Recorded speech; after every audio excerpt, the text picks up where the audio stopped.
মই বনাবলৈ লৈছোঁ পাৰ মাংস। যিহেতুকে বতৰটো আজি অকণমান ঠাণ্ডা হৈ আছে, সেইটো কাৰণে মই ভাবিলোঁ আজি মই পাৰ মাংসকে বনাই লওঁ।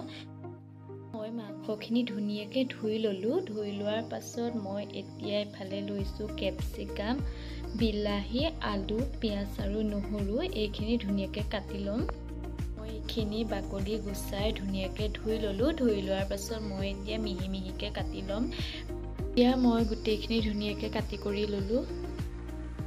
এতিয়া মই তেলখিনি অলপ গৰমাই লৈছোঁ। গৰমাই লোৱাৰ পাছত ইয়াত মই পিঁয়াজখিনি দি অলপ ভাজি থাকিম।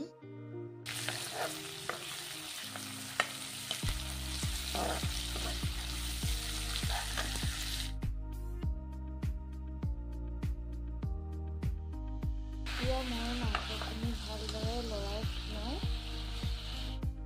গোটেইখিনি ধুনীয়াকৈ মিক্স কৰি ভাজি ল'লোঁ। এতিয়া মই ইয়াত কাটি থোৱা কেপচিকামখিনি দি দিম আৰু লগতে আদা নহৰুখিনি দি দিম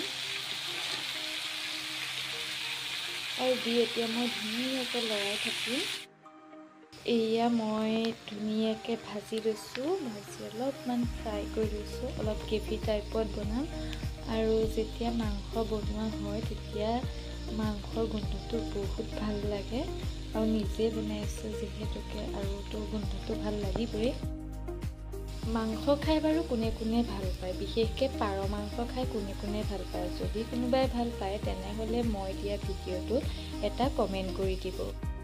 যেতিয়া মাংস ফ্ৰাই কৰা হয় যেতিয়া আগতে মায়ে বনাইছিলে তেতিয়া আমাক এপিচ দুপিচ হ'লেও মাংস টেষ্ট কৰিবলৈ দিয়ে কেনেকুৱা হৈছে। আৰু যেতিয়া আজি মই বনাইছোঁ যিহেতুকে আজিও টেষ্ট কৰিম। আজি ভণ্টি আৰু মই টেষ্ট কৰিম, অকলে মই টেষ্ট নকৰোঁ।